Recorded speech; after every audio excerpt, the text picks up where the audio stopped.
Assassin's Creed Valhalla Wrath of the Druids, in my opinion, struggles to bring anything actually worthwhile to the table. I don't understand why they still like me, I'm clearly not trying hard enough, but Ubisoft sent me a code for Assassin's Creed Valhalla Wrath of the Druids a few days early, and while I do appreciate the gesture and have a lot of respect for the members of the Ubisoft UK communications team, who have been nothing but decent and helpful and very kind, and honestly, they deserve some serious credit, that doesn't necessarily mean that I'm going to pull my punches, because I feel like the Wrath of the Druids expansion lacks soul and inspiration in a lot of ways. It plays like a generic Viking arc that just doesn't end. The world space is empty of anything actually interesting and worthwhile to do, and it's devoid of life. A lot of the content that is there is just the same stuff that you'd be doing in the base game, and this new world space doesn't really offer anything new. Once more, it flippantly uses mythological elements, explaining them off as either Eivor is high or just not bothering at all. And if you've played the main game of Assassin's Creed Valhalla for more than maybe 10 hours, you've already experienced everything this DLC has to offer, with the new narrative in my opinion not being memorable enough to count as a distinction. I suppose it doesn't help either that I can't take Assassin's Creed seriously anymore.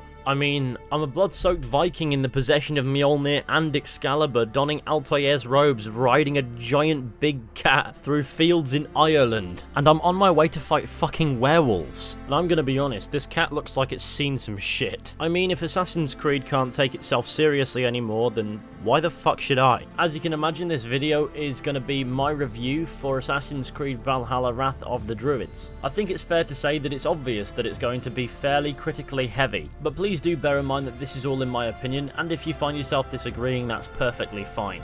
This DLC started rubbing me the wrong way from the moment I started playing. Some random character shows up on a dock looking for Hytham. This is the only part of this Assassin's Creed DLC where an assassin actually shows up. This one-eyed merchant character actually has a letter for Eivor, which she has conveniently misplaced. Funny that, she says she'll look for it, however there's a blockade that's stopping her ships from transporting cargo to Ravensthorpe. So the first objective we do isn't go to Ireland, it's do some filler. And that filler doesn't even resolve the blockade problem really, or at least it realistically wouldn't, as we're just burning down structures on either shore. If the opening quest for this DLC is a waste of time, what does that say for the rest of it? We return to the merchant and find out that the letter has been found, and as it turns out, the King of Dublin is Eivor's cousin, a random character that they made up on the spot who we've never met. How compelling. I don't know why this merchant gets her own house in Ravensthorpe, but whatever. Fortunately, we don't have to use resources to build it. Now after 10 to 15 minutes of dicking around, we can finally go to Ireland. Once I let the novelty of being in a new land subside, which took a grand total of 90 seconds, I discovered that Ireland is really uninteresting to explore.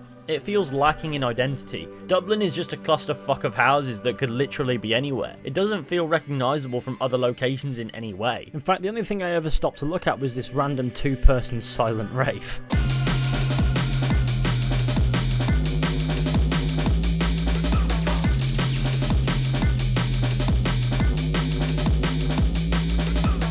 It's not built for parkour either, which is a huge downside for an Assassin's Creed game in my opinion. The rest of Ireland doesn't feel particularly unique either. At times actually, it's relatively poorly made, with huge gaps in cliff faces and sometimes random grass textures there instead. Why is there a random patch of grass here? Beyond this is an open world that feels one-dimensional. A lot of the side content here is the same as the base game. There's nothing really new to do, and so there's no need to explore Ireland to find things, because there's nothing to enjoy. There aren't even world events that I can find. It's just all the non-unique objectives and loot that can just exist in the world to find. How did stacking cairns carry over into the DLC, but adding stories however small to litter the world in passing didn't? I wasn't a fan of the repeatedly short world events on the whole, but they're a lot better than nothing. They're replaced with filler in this. But the filler extends beyond the world space. There are certain parts of the story where you have to do the filler content to progress to the next part. So clearing out camps and fetching things, basically. And there are optional objectives in this to give you the illusion of depth. These optional objectives are called King's Pleas. It's ridiculous. The king is not going to plead to me to remain undetected and not take damage.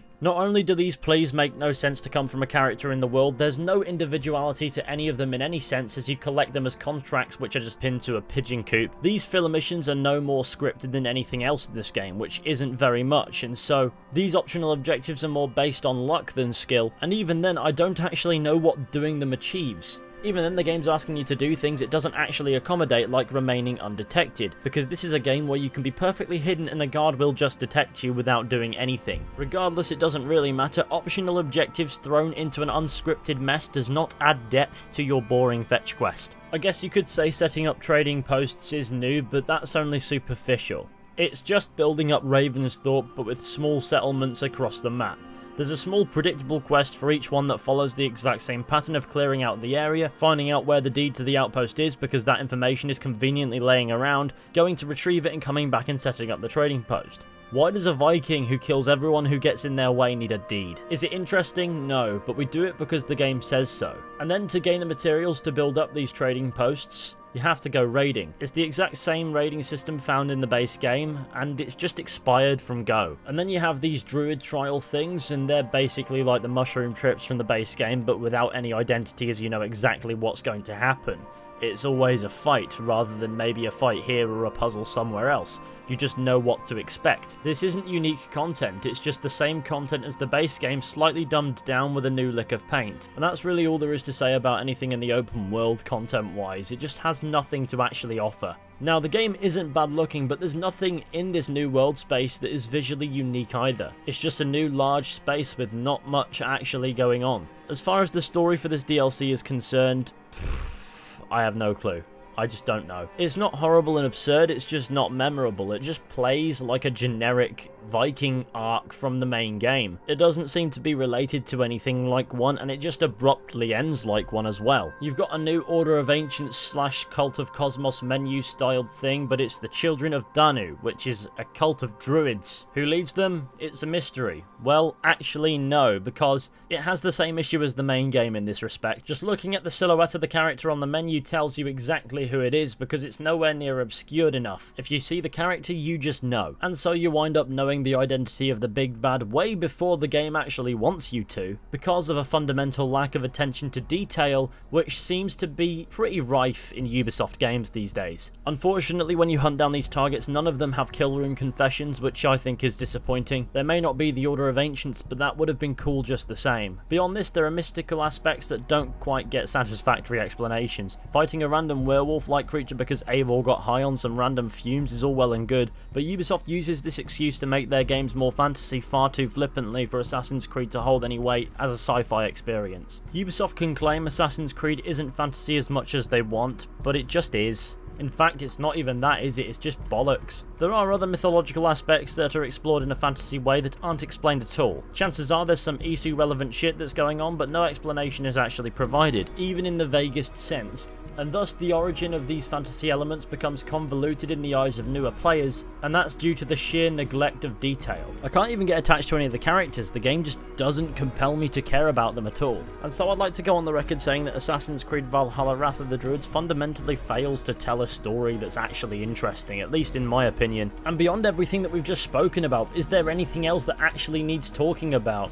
No. Ultimately, Wrath of the Druids is more of the same when compared to the main game. That being said, it's the same if the same was the random Viking arcs that don't seem to further any grander scheme plot. I fail to see how this DLC justifies existing at all, when if you wanted more of the same, you could just do another playthrough of the main story. To me, it's odd that this is a DLC players are going to pay more money for when it offers nothing actually new. It's a new place, yes. It's a new storyline, yes. But it's the same shit, and to me, what is new just doesn't stand out. It's just a slog. Assassin's Creed Valhalla's post-launch content so far has been abysmal, and Wrath of the Druids doesn't do anything to make that any better at all. On a positive note, if you liked the base game of Assassin's Creed Valhalla, then I see no reason why you'll dislike this. Other positives include a pretty nice soundtrack, as well as Ireland being somewhat aesthetically pleasant at times, but that's brought down by a lack of attention to detail or atmospheric reasoning for me to stick around. It's all well and good having me swing my sword at things, but I can't get immersed. Beyond that, I really couldn't see past what felt like to me hours and hours of filler. I can't say I'm necessarily disappointed by Assassin's Creed Valhalla Wrath of the Druids. It's about what I expected considering the shambolic state of the post-launch content, but after playing it, I just don't understand why it needed to exist at all. Even Assassin's Creed Odyssey's DLC were more memorable than this. Anyway, I'm gonna stop talking now. I don't think this video is worth any more of your time than it's already wasted. Ride into the sunset, oversized cat. That concludes my review for Assassin's Creed Valhalla Wrath of the Druids. Please remember that this is just my opinion and you don't need my validation to have your own, so please let me know if you do disagree down in the comment section. Keep it respectful of course, remember, I don't need your validation either. And if you're watching this review to see whether or not you think the game's for you, then be sure to check out a few other reviews as well so you can get a more rounded feel. It's very obvious I'm not a huge fan of the DLC. If you're watching to this point, then you know why I dislike it. However, go find somebody who likes it, find out what they like. If you're going to be thorough, find all sides of it and then come to your own conclusions. Thank you for watching this video, I hope you enjoyed. Be sure to go ahead, leave a like, subscribe, share the channel with your friends and all that wonderful stuff if you really want to. And with any luck I'll be seeing you all very soon with another video at some point, but until next time, take care and goodbye.